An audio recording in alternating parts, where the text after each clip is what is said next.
The Australian Drivers' Championship is the Gold Star, so it's the highest level of open wheeler racing in Australia, and it's recognised by the Gold Star, which is the highest award you can get in Australia. So everyone in this category wants to pursue Europe, really, to go to Europe and drive F3, GP2, things like that. So the fastest race cars in Australia, and it's great to be a part of it this weekend at SMP. It's round 4 of the Australian Drivers' Championship, so any points or any podiums we can get here will be great for our team. This is the first time I've run National Series this year. We normally do the State Series, where the driving level at the top of the State Series is quite competitive, but when we jump to national level, it's quite a big leap. They're all semi-professional drivers wanting to get somewhere. They all want to be supercar drivers or drive to Europe, so they've all got good pedigree behind them. So it's a big jump for me to race with them, but it does lift my level a lot, makes me push a lot harder. Yeah, so it's a good challenge for me, but when our car's not 100%, it's hard to keep up with them, but we're doing the best we can at the moment. It didn't go too bad. We've got some clear road. Managed to get my best time ever by a couple of hundredths of a second, but the car wasn't 100%. It felt good on new tyres, but as the session went on, could see the handling of the car start to slip away. So middle of the session we got our best time and knew we had a bit of work to do on the handling. There's a slight gearbox issue, very inconsistent on the down change in qualifying, so we knew we had a little problem there. But overall, wasn't too unhappy. But the other 04 cars were quite a big jump ahead, so I still wanted to go a lot quicker. But happy where we were at that stage. Yeah, the start of the weekend, we've had some technical issues with the gearbox, which aren't easily fixable at the circuit here. So it's more of a workshop-based repair that we have to do. So yeah, we made some setup changes to the car yesterday to make Nathan feel more comfortable in the car, which we feel we've gone forward with those. But unfortunately, the gearbox issues have hindered that, or hindered the lap time basically, and have sort of masked the real potential of Nathan in the car this weekend. So race 1, yeah, it wasn't too bad. We still had a handling issue with the car, and so I just dealt with that, and we managed to do some consistent lap times. Again, the other 04 cars were a long way down the road, so yeah, I wasn't too pleased I couldn't keep up with them, but we did run a clean race, brought the car home strong.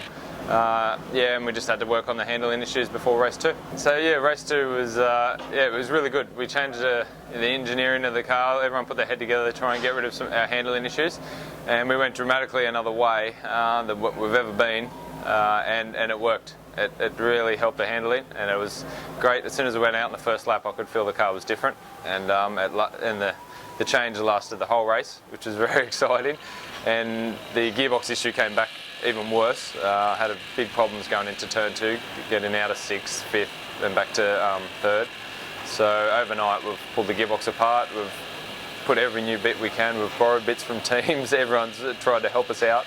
So fingers crossed for race 3 that the box will be better, and I'm sure we'll see the best times if the gearbox is 100%. It's just one of those things that we can't test until the car's under full load, doing 240 down the turn 1 until you jump on the brakes into turn 2 and find out what the gearbox is going to do. So engineering point of view, we went a big step forward yesterday. We learned a lot.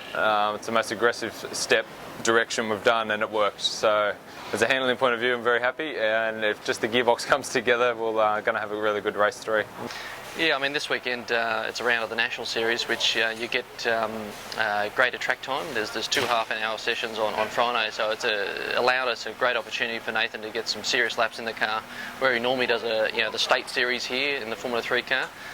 You get a lot less running basically, and it's harder for the engineers to work with the driver to maximise the setup for that particular driver. So the national rounds with the more track time, yeah, it gives a great opportunity to make the driver feel more comfortable in the car.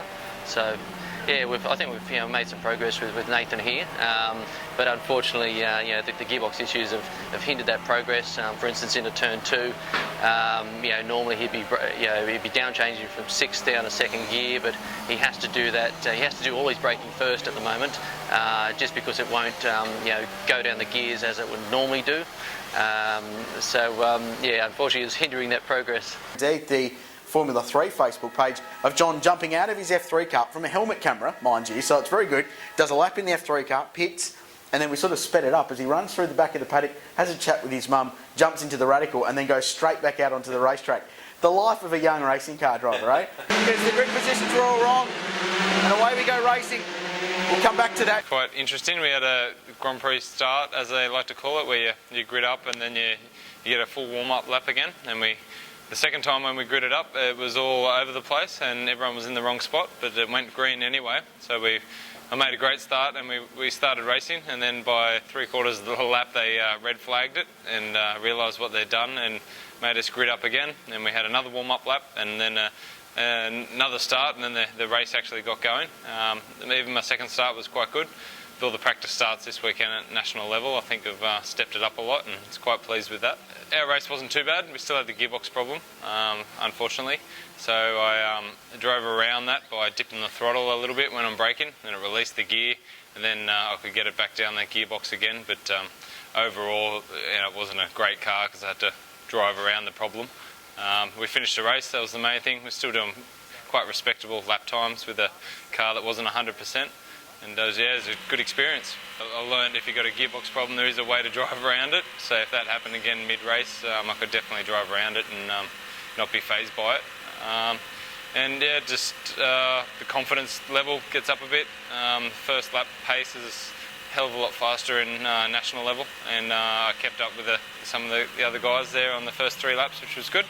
And once all the tyres warmed up and the gearbox problem, they started to get a gap on me, but that's racing. I guess we had a problem this weekend, but we'll come back next time at the national level and be a lot stronger.